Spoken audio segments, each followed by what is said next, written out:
Thanks so much. Great to be with both of you. Let's give these guys a round of applause for organizing yet another exciting conference. I presume for nearly everybody in the room, it is certainly for me, this is the first in-person conference we've been to since the pandemic began, so we're grateful to you for bringing some semblance of normalcy to us back. I don't think semblance is a word, but some semblance of normalcy back to us, so thank you for that. It's great to be back. and I was jokingly going to say that the last in-person conference I might have been to was CMS19, but I don't think that's true. Yes, and it's great to have Paul back. I think Paul actually does deserve like some sort of medal because he's the only person who has been in all 4 CMS, except for Alex. Maybe Brian Sylvester? No, he has 3. I talked to him. He has 3? Oh, okay. Brian, what a faker. Okay, well, cool. I'll take the medal and the trophy and the ribbon, whatever you guys are going to do. So welcome to the 77th episode of the Business for Good podcast. It's great to be with both of you here. The business that you all are running, the Cultured Meat Symposium, is part of this interesting empire that you all have built over the last 4 years, because you all, 4 years ago, were not entrepreneurs in the space. You weren't investors in the space. You weren't scientists in the space. You were just 2 people who were dating. You were not married at that time. Now you are. But you were dating at the time, and you had this interest in this topic, and you thought, let's start a podcast on this. And nobody was doing any podcast on the topic. What led you to want to do something like that together or apart?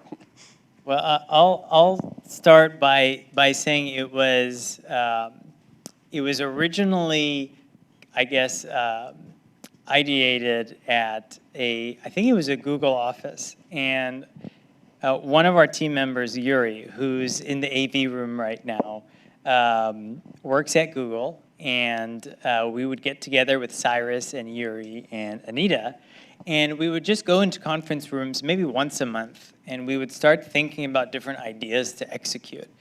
And we had some pretty wild ideas, from software apps to do-it-yourself sous vide machines to Bluetooth speakers that would be in your shower, and this is before the days of Alexa. So we actually would get together once a month and come up with a lot of kind of crazy ideas that would be just fun to execute.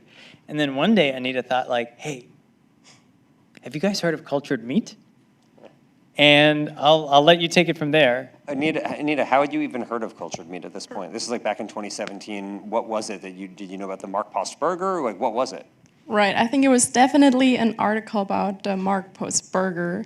And then because I grew up on a farm in Germany, and I became vegetarian very early on because I was my parents took me to the slaughter, I think, when I was 5 years old, of our cows, and then I really was confused about what's happening, and I decided I'm going to stop eating animals, and I just never questioned it from then. And then when I saw the Mark Post burger, I thought, this is so cool. Like, all the people around me, they want to eat meat, but I don't want the animals to die, and maybe this is a solution. So that's when I started to look into cultured meat. Wow. Okay, well, what a world that has now come about, because now all of us are here because you were meeting in that room, and now we have this great conference that we've been coming to. So for those of you who don't know, so not only is Anita a vegetarian, but she makes the best bread. My wife and I went to their house recently, and the first thing when we got in the car, when we left, she said, I need to up my game, because they had this spread of food, like hors d'oeuvres. It was like artwork. It was unbelievable. I felt bad eating it. It was like cubes of watermelon and unbelievable spreads of vegan cheese. It put my wife, who is a vegan cookbook author, to shame, and so she felt like she needs to do better because of you.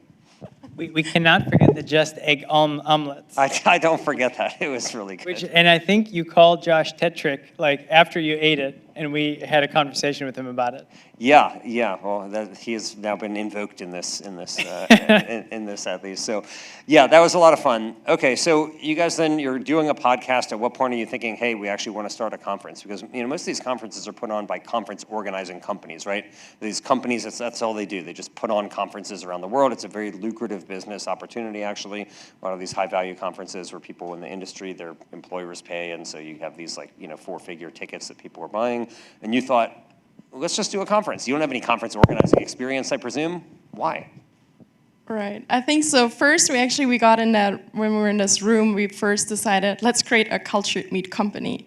And then we started to plan, okay, what do we need to do? And then we figured out, like, we don't really have too much knowledge in this space, and also we don't know anyone else who's working on that. So we are like the only the 5 of us, and we don't know anything about this. And then we decided maybe it's not the best idea to start a company right away. Maybe we should get connected to some people first. And then we didn't know, okay, what's the best way to get connected to people? And then we had the idea of the podcast. So we reached out actually to you, I think one of the first people, and we were so excited that you replied to our email. And that's just how it grew. Yeah. Wait, I was just gonna say, we might have also emailed Mark Post's university email because it's just like public online, and he didn't respond. Oof, weak. Okay, well, he may have had more to do at that time than I did, so I'll give him the pass on that. But I do remember getting the email, and I was like, oh, that's cool, they're going to start this, that's exciting. And then we did our first of, I think we've now done 2 episodes together, so I'm glad to be a repeat guest on the show. I hope to be like the Tom Brady of the show, though. I want to come back and three-peat, and I think he's like at 6 or 7 now, actually, so we'll see what we can do. Well, we're almost at episode 100, and Wow. so it's actually crazy to think of how many episodes have actually kind of come out, and yeah. So let me just ask you, you are putting on conferences together, you are also doing a podcast together, and we're going to talk about other projects that you're doing together. I just got to keep it real, like, how is this on your marriage? I mean, this is hard. Yeah. I did receive a text like a couple minutes ago from Alex saying we need to be friends on the podcast and we need to say the same things. I mean, it's challenging sometimes, but it's also a lot of fun. It's I think fun. it's more fun than like trouble. And I think I could speak for everyone on the team that the first year we actually put on CMS in 2018, that seemed like just a totally different animal than what we figured out in 2019, and then what we transitioned to online for 2020, and now 2021. So less stress now than before, now that you're getting the hang of it. I would say Yes, different. a lot. Different stress. Okay, I mean, I don't want Good stress. I don't want to touch any sore topics here, but is there domestic disharmony as a result of this? Oh, not necessarily between Anita and I, but I think it's you and Cyrus. well, yeah. and Cyrus is really leading everything with operations, insurance, contracts, and everything like that. I think different stress in that, and I don't mean that in a bad way. Whereas like before, we were really getting together and thinking like, okay, how are we going to manage like the coffee at a conference, right? Yeah, all of us had 0 event experience pretty much. Yeah, wow. Okay, well, let's get down to the cultivated meat of the matter then. So, in 4 years of running this conference, a lot has happened, a lot has changed, but some things have remained the same. Still 0 grams of cultivated meat have been sold in the United States and nearly anywhere else in the world, which I think many people 4 years ago would not have predicted in this space. Maybe some would be that, would have thought that, but I know I didn't think that, and we've been proven wrong. So if you look back and you could go talk to Alex and Anita in 2018 and tell them that that's the case, that 4 years later there still was 0 grams of the product sold, do you think you would have been incredulous? Do you think you would have thought, oh, that's too pessimistic? Like, what would you have thought when you look at the state of the industry today? Because, there's hundreds of millions of dollars more in the space today than back then. There's way more companies, way more investor interest. But in some cases, you don't see commercialization. So not really in some, in nearly all cases. So what would you have thought back then? Right, so I'm actually very amazed on how far we've come, because so when I first got interested in cultured meat, I was still in a lab back in Germany, and I was working in a group that was doing muscle tissue engineering for medical purposes, right? And the professor that I was working for, he was actually vegetarian himself, so I thought I need to talk to him about it because he's definitely going to love that. And then I had a meeting with him, and I got into the room, and he prepared like a pile of that many like research papers for me, and he like put it in front of me, and he said, "These are all the reasons why this is a really terrible idea, and we don't need to like talk about it too much more." And I'm like, "Oh, okay." I don't know what to do. So I think now, I mean, today we were tasting cultured sushi, so I think it's pretty impressive how far we've come in only 4 years, because I think, I'm impressed. Yeah, I mean, to Anita's point, I think maybe grams sold, that hasn't changed, but grams served at the cultured meat symposium has gone up tremendously. Infinitely, actually. Yeah, but I was just chatting with Brian Spears of New Age Meats, and I remember that as we were planning the first CMS, I met with him at a coffee shop, and he's like, "Yeah, I think we're going to go into IndieBio, right?" And I just spoke with him, and their team is I think over 30 now, and they are doing amazing things. And so I think that's just one example of the many different companies that have done things that if you were to tell me that these companies would do so much in 3-4 years, including the Better Meat Co., I would have said, I don't know about that. So you'd say now you are today, 4 years on, more bullish on the space than you were when you started? 100%. Yes. Cool. So let's say you'd been on that last panel, and you were investors in the space, and you're interested in helping to remove animals from the food industry, and you essentially have a few options, right? So you can invest in plant-based companies, you can invest in cultivated companies, you can invest in fungi companies, and you have, a limited amount of money to invest. Would you put it all into cultivated? Would you put some of it into some of the others? Would you put all of it into others? Like, where would you put your money? So when this conference blows up and you're making a huge amount of profit and you want to put it all back in the industry, where are you going to put that money? Did you say limited or unlimited? No, you have a limited amount of money, sadly. I guess. Like, what would you be predicting is going to be the best way to? Of course, I'm not saying that they can't be complementary. I'm just saying, maybe you divide it half and half between two of them. I don't know, but what would you say you would bet on for the most likely ways to reduce the number of animals used for food? Yeah, I'll take this one. So I think in the early days, it was really interesting because we saw companies coming out saying like, I'm doing, we're going to be creating beef muscle, or we're going to be creating pork fat, or, we're going to be creating, X, Y, and Z. And I think now, and especially with the amount of companies that are in the space now, speakers that have been on even this stage here today, we're starting to see more companies evolve that are specifically focusing on specific aspects of supporting the industry. And so I think that supporting the industry is something that we are going to see that these companies are going to actually get a lot bigger. I think also the amount of money that has gone into a lot of these companies is really insane, thinking that the entire industry didn't even have a $100 million in investment, whereas now individual companies have 100 million plus. So I don't have the answer for like exactly what kind of company, but I think a company that's supporting the industry in some way, shape, or form.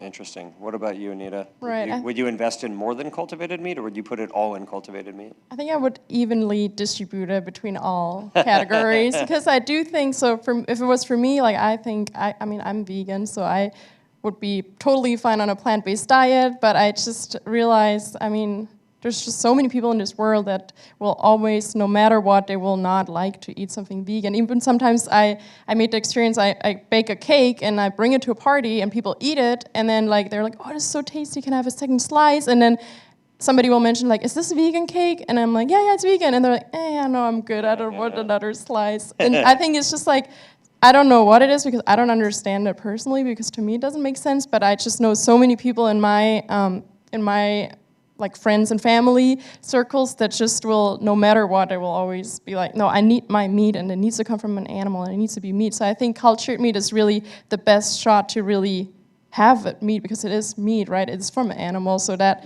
argument doesn't make sense anymore to say, oh, it needs to come from an animal because it is an animal, right? So it's animal cells. So that's why I think cultured meat is definitely important, but I do think the vegan community is growing and growing too, so I think we do need more vegan and plant-based options too. So I think, yeah. You're going King Solomon, split that baby right down the middle. Yes. Okay. Yeah, you just reminded me of one of my favorite jokes, which is somebody says, here, you want to try this apple? And they say, yeah, sure, that's good. By the way, it's vegan. They said, I knew it tasted funny. Okay, so I asked Larissa Zimberoff, the author of Technically Food, earlier in the day, and I'll ask you now the same question. Plant-based meat has been on the market for decades. In fact, the very first recipe for plant-based meat ever recorded in human history was more than 1,000 years ago. 1,000 years ago in ancient China, the first patent on plant-based meat was filed in 1899 by John Harvey Kellogg, yes, of Kellogg's, and it was granted. And now you have, of course, hundreds of more patents in this space. You have huge amounts of money going into it, really big companies, big IPOs, and so on. And yet plant-based meat is still not at 1% of the total volume of meat. And the number of animals who are being raised for food continues to rise, both in the US and around the world. And in the places where it'll matter the most, like China and India and so on, meat demand is only going up, not down. So my question for you is this: with huge amounts of money going into plant-based meat, and it still is not 1% of US volume of meat sold, when do you think cultivated meat will comprise 1%? Because the whole purpose of this entire endeavor, of course, is to try to create a more sustainable food supply that's less reliant on animals and more reliant on either cells or fungi or plants. And so the question is, when do you predict cultivated meat will reach not just commercial sales, but actually get to 1% of the total meat market? I don't think it needs to, right? And that's not really the answer I think a lot of people want to hear. But I think the idea is that we need to change the meat that we're eating, and it's not that we need to replace the meat that we're eating with something like Impossible Foods in a plant-based form, or cultured meat. I think what we need to do is kind of stop eating as much meat. And maybe if we want to have a luxury experience, go out for a cultured meat steak from Ella Farms or burger from Mosa Meat. And so I think that how we need to think about things is that we should be changing the way we eat. And I always hear this idea of, the name is escaping me, but Meatless Monday. Right? And I think Meatless Monday actually sounds like a terrible idea. It should actually be like Meatful Monday, where the only day of the week you eat meat is Monday. And so I think it's not that we'll be replacing one-to-one. I think we'll see a lot of new foods come into the market, hopefully, that we start changing our diets like that. What do you think, Anita? Do you want to evade the question also? Right. Well, I don't know when it's, like how long it's going to take, but I know that everybody that I know that's working in this industry is definitely working as hard as they can to make it happen as soon as possible. Sure. So yeah, I don't know how to put a number of years or months or And it could also be on that it could also be a hybrid approach. As how do you define cultivated meat? People like Right. Brian Spears of New Age Meats will say you don't need that much of the meat to be animal cells. That you can actually have majority plant-based and have a small portion of it be cultivated animal cells. I was just going to say, I do think of Just Egg in this example, right? Because I think Just Egg is a product that is better than the actual egg. And once you have that option to either get an egg or get Just Egg, like the liquid Just Egg, I think that we can easily get to 1% of all eggs. I don't think it's there yet, but I know it's in the millions sold. But I think if you look at that, it's something that it's better, it's more convenient. Sure, right now it's more expensive, but hopefully that won't be the case in the future. Yeah, okay. Well, I do want to ask you, because the conference is called CMS, which is convenient because every name anybody calls it begins with a C, right? Whether it's clean meat, cultivated meat, cultured meat, cell-based meat, it always begins with a C. Like nobody's proposed any name that isn't C-based, it seems. But the Good Food Institute recently did this survey where they found that 3/4 of the companies in the space are using cultivated now, and there's been a wide shift, according to their survey of the CEOs in this space, to cultivated away from cultured, and it seems like there's not much desire or appetite for cell-based. So, are we going to have in 2022 the Cultivated Meat Symposium, or will this remain the Cultured Meat Symposium? I think it will remain the Cultured Meat Symposium, but people can call it whatever they want. I think we even had a post ourselves where we called it the Cultivated Meat Symposium. Wow. Okay, But why cling on to cultured when it seems like people are moving toward cultivated? Right. I don't know. I think we just started with it, but actually the Good Food Institute did ask us in the beginning to change our podcast name from Cultured Meat and Future Food Podcast to Clean Meat and Future Food Podcast. So I'm glad we didn't do that, because now we would have to change it again. So, yeah. Yeah, and so, I mean, if we did change it to, Clean Meat Symposium, then we would be changing it, right? Right. But we didn't change it because we saw that cultured meat was what most people internationally recognized it. as. And clean meat not only didn't translate well to different languages, but also didn't sit well with the meat industry. And I have to bring up clean meat, even though it's a term that we're not using these days, is because cultured meat is working for us, and now we actually have a lot more data. And the data that we have differs from the Good Food Institute data. And so cultivated meat does not perform better on our data. But with that being said, we'll call it Cultivated Meat Symposium. Yeah, we even printed stickers that said, I love cultivated meat, and stickers that say, I love cultured meat. Wow. Right. So, I mean, we don't really have a strong opinion about the name. If But, we yeah. did kind of go based off of the data that we have, like, this would be called the Synthetic Meat Symposium. I don't know who you're polling on this. It must just be detractors who want the industry to fail. Well, it's really anybody who is interested in finding what, if somebody is doing a search to find cultured meat or cultivated meat and they're not in the industry, what do they call it? What do they think about it as? And it's not cultivated meat. It's usually cultured meat or cell-cultured meat. Maybe that's because the name has stuck around. But if you ask a lot of folks, like, for example, Ira Van Alen, she'll tell you that the names have changed, so many times over the next, 10, 20, over the last, 10, 20, 30 years. And so, we'll probably see different names. Now we're getting to a point where USDA and FDA is getting more involved, so it is more important to kind of sit well with the name. And I love the example Bruce Friedrichs gives about the alligator pear, which was the former name of the avocado. But I don't think that's the big issue now. I think we do need to fight for what cultured meat is and is not. We'll call it cultivated meat, and we'll try to avoid the name lab-grown meat. But even lab-grown meat is something where a lot more people recognize, not about consumer perception, about positive or negative, but a lot more people do recognize it. So I think we'll probably just use the name that most people recognize until it's hopefully just called meat. Yeah, I do agree with that, in that, nobody calls ice artificial ice anymore, right? As we've talked about before, there was an ice industry, a natural ice industry for hundreds of years, where ice was harvested from lakes, and then all of a sudden you had the advent of industrial refrigeration, and that original ice was called artificial ice, and that's what they thought it was. It was human-made ice, and so it was artificial. And now we all have artificial ice makers in our homes. We call them freezers. We don't think there's anything unnatural about it at all. And I think eventually it will just be meat, and that's where we'll go. I do want to ask just a quick pivot here, because Anita, you are identified on our screen up here as the founder and CEO of Broellechs Foods. So you are dipping your toe now, not just into something that you said you didn't know about, podcasting and conference organizing, but also into entrepreneurship and starting your own company, which I understand is a fermentation-based company. So I'm eager to hear, what is Broellechs Foods and what are you doing there?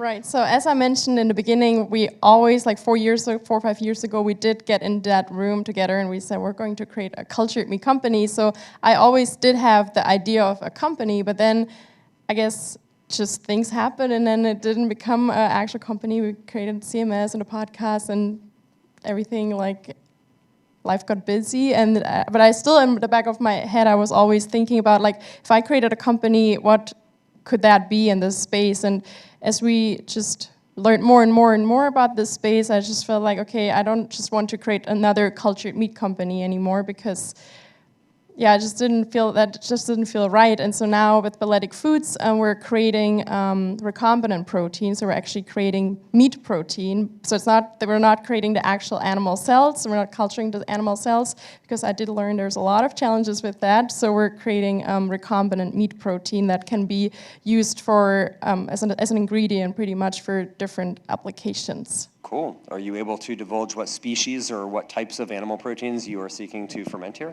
Not yet. Okay, all right. Well, I'm really looking forward to learning more about it. I know that's a really interesting thing. That I know companies like Bond Pet Foods are doing something similar to that as well. I don't know if you are... Right, yeah.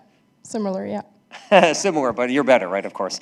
Very cool. I really look forward to that. So for people who aren't necessarily familiar with that means, you want to tell them, like, so you are not doing fermentation to get the biomass here. You're actually using your own microbes in order to create real animal proteins that don't involve an initial biopsy at all. Right, that's correct. So pretty much we're inserting the DNA, the genetic code for the proteins that we're trying to create into microorganisms that will then pretty much be like miniature factories creating our protein, and then we can purify it from there and we'll have like a protein isolate.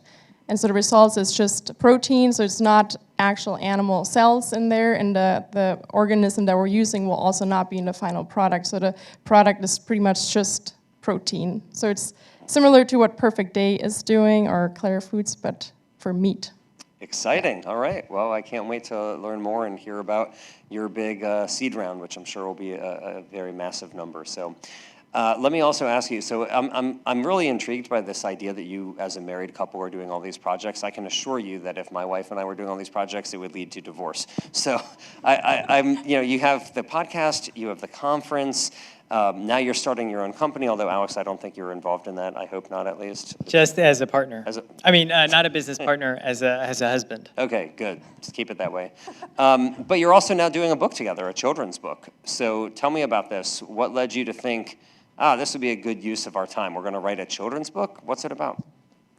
I guess I'll start with the origin story. It was probably the end of 2018. I was in Berlin at Broellechs, and I was getting a tour of the Broellechs incubator space, and we had just had Broellechs on the Cultured Meat and Future Food podcast. And they were explaining the importance of educating children about why we should not eat animals. And that was really interesting to me because at the same time, a lot of the companies that had just presented at the conference hosted by Dr. Mark Post in Maastricht, a lot of the companies would go on stage and say, this is our research. We think that this is going to be a viable option in the next 10 to 15 years.